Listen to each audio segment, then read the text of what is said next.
আপুনি জানেনে কিমান ভয়াবহ আৰ্ছেনিকযুক্ত পানী? নলবাৰীৰ ধমধমাৰ বালিতাৰাত মৃত্যুদূত হৈ আহিছে এই আৰ্ছেনিকযুক্ত পানী।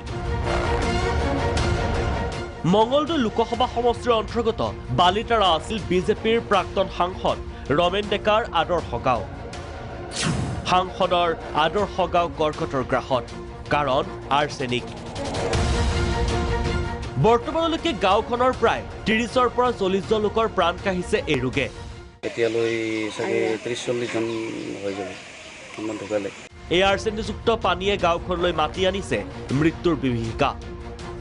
মৃত্যু একেটা পৰিয়ালৰ ৩জন লোকৰ। পিতৃ আৰু খুৰাকৰ পিছতেই গুচি গ'ল একমাত্ৰ কন্যা মানৱী কলিতাও।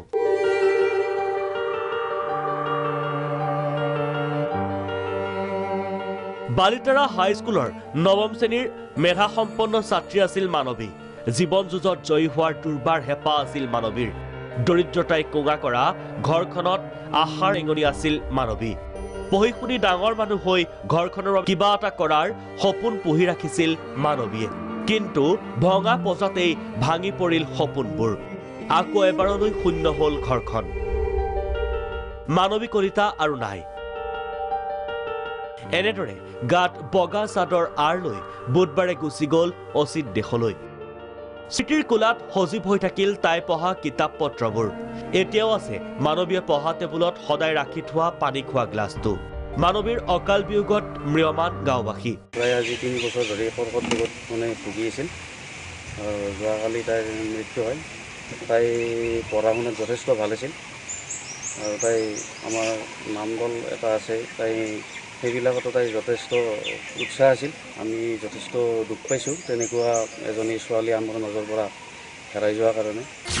প্ৰায় ৫ বছৰৰ পূৰ্বে কৰ্তৃপক্ষই চিল কৰিছিল বালিতাৰা টিউবৱেলসমূহ। পৰিৱৰ্তে মাত্ৰ ৪০% লোককহে বিশুদ্ধ খোৱা পানীৰ যোগান ধৰিছে কৰ্তৃপক্ষই, যাৰ ফলত এতিয়াও অধিকাংশ লোকে সেৱন কৰি আছে বিষাক্ত আৰ্ছেনিকযুক্ত পানী।